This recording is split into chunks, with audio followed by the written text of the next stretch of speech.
तो दोस्तों कभी कभी क्या होता है कि हम नर्सरी से जो भी प्लांट लाते हैं अपने घर में लाने के बाद तुरंत ही वो सूख जाते हैं। पता नहीं इसका रीज़न क्या होता है। कभी कभी हम पानी कम डालते हैं या कभी कभी पानी ज़्यादा हो गया है या फिर आने के बाद तुरंत ही हम इसे रिपोर्ट कर देते हैं। इनमें से कोई भी कारण हो सकता है मगर हमारा प्लांट सूख जाता है। तो दोस्तों अगर आपके घर में नर्सरी से प्लांट लाने के बाद सूख गए हैं तो उसे फेंकिएगा मत। उसको ऊपर से थोड़ा सा प्रून कर दीजिए। अगर प्रून कर देंगे तो वो शायद फिर से ग्रो करेगा। जैसे ये मेरे दोनों पौधे हैं। मैंने एक मोगरे का पौधा लेके आई थी और एक मैंने लिया था टिकोमा का। दोनों ही सूख गए थे। लगता था कि वो अभी इसमें कुछ हरियाली नहीं आएगी या कुछ नहीं होगा। इतना सूखने के बाद भी मैंने उम्मीद नहीं छोड़ी और ऊपर से मैंने कट कर दिया, प्रून कर दिया। तो देखिए इसमें से नए नए काफ़ी फुटाव आ गए और मेरे दोनों प्लांट फिर से ज़िंदा हो गए। तो अब मैं क्या करने वाली हूँ, इसको रिपोर्ट कर दूँगी ताकि ये फिर से अपनी ग्रोथ अच्छे से ले पाए। तो इसके लिए हम तैयार करेंगे पहले अपनी मिट्टी, क्योंकि इसमें ट्रिकी मिट्टी बनानी पड़ेगी थोड़ी सी ताकि हमारा प्लांट फिर से जी उठे और फिर से ग्रोथ करने लगे।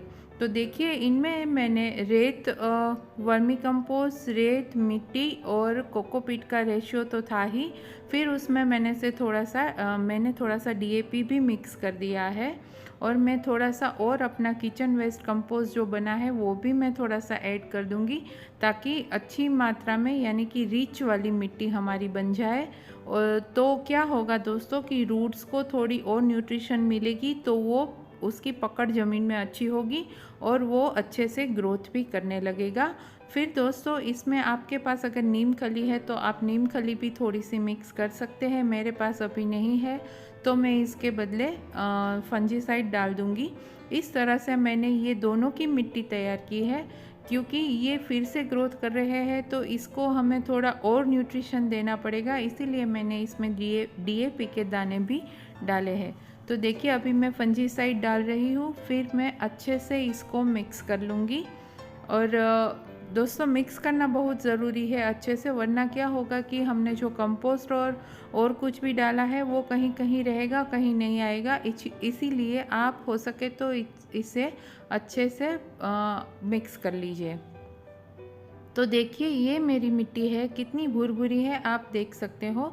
इतनी भुरभुरी मिट्टी में अगर हम कोई भी प्लांट लगाते हैं तो वो कभी नहीं मरेगा, क्योंकि इसमें पानी नहीं रुकेगा। जो भी हम पानी देंगे वो एक्स्ट्रा पानी नीचे से निकल जाएगा।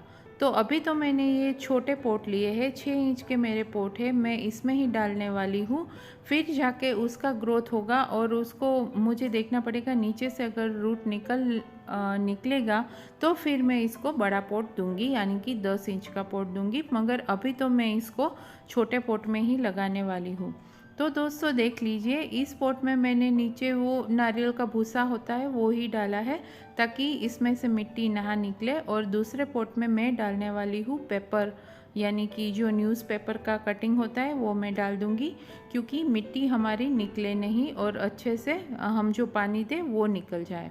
तो इस तरह से मैं दोनों पोट में, आपके पास जो भी व्यवस्था है वो आप नीचे डाल सकते हैं। ऐसा ज़रूरी नहीं है कि आपको ठिकरी ही डालना है या आपको और कुछ डालना है। आपके पास जो अवेलेबल है, जिसको आप लगे कि आप ये डाल सकते हो, वो आपको नीचे रखना है। फिर मैं क्या करूँगी, थोड़ी सी मिट्टी भर लूँगी और फिर अपने दोनों प्लांट लगाऊंगी। पूरा मिट्टी से नहीं भरूंगी क्योंकि अभी मैं पौधा देखने वाली हूँ कि कितना ग्रो हुआ है, कैसी मिट्टी है, क्या है। इस हिसाब से मैं इसमें फिर से मिट्टी भरूंगी। तो मैंने जब बैग निकाला तो मैंने देखा कि इसकी रूट्स तो काफ़ी बड़ी हुई है, क्योंकि जब मैंने लिया था तो ये अच्छे से ग्रो हुआ पौधा था। तो रूट्स इसकी काफ़ी फैली हुई है। तो मैं रूट्स को कुछ नहीं करूँगी क्योंकि ये अच्छे से ग्रो कर रहा है, तो मैं इसे कुछ भी डिस्टर्ब नहीं करूँगी। जितनी मिट्टी हो सकी उतनी मैंने वो चिकनी मिट्टी निकाल दी है। ज़्यादा मुझे इसको छेड़ना नहीं है क्योंकि ये ग्रो कर रहा है, तो मैं इसे डिस्टर्ब करना नहीं चाहती। तो अभी मैंने जो मिट्टी बनाई थी वो मैं इसमें डाल रही हूँ। ये मेरा टिकोमा का प्लांट है। तो देख लीजिए इस तरह से मैंने 6 इंच में लगाया है और मैं इसका अपडेट भी आपको दूंगी कि 2-3 दिन में ये प्लांट सेट हो गया है और कितना अच्छे से ग्रो कर रहा है। तो इस तरह से मैंने ऊपर से थोड़ा थोड़ा दबा लिया है, क्योंकि थोड़ा सा हम जगह रखेंगे, जब पानी डालेंगे तो ऊपर से निकले नहीं, इसलिए हम 1-2 इंच तक खाली रखेंगे।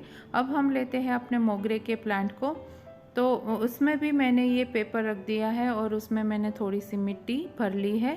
अभी प्लांट को निकाल के देखेंगे कि उसकी कंडीशन क्या है। कभी कभी क्या होता है, उसमें वो छोटी सी टोकरी भी लगी हुई होती है, तो वो भी हमें निकालनी पड़ती है। तो देखिए इसमें भी वैसा है, मैं कुछ ज़्यादा छेड़ नहीं रही हूँ, यानी कि मिट्टी और मैं इसमें से नहीं निकाल रही हूँ।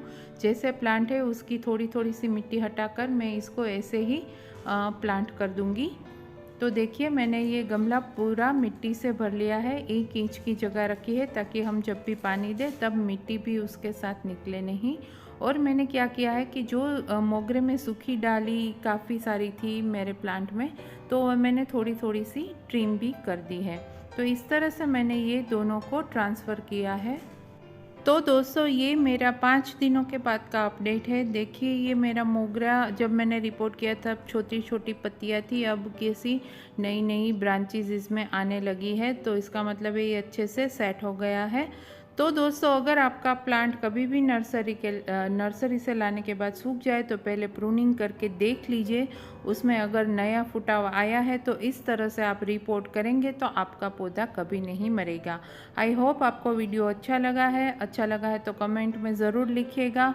मिलते हैं नेक्स्ट वीडियो में नए टॉपिक के साथ, तब तक के लिए बाय, टेक केयर।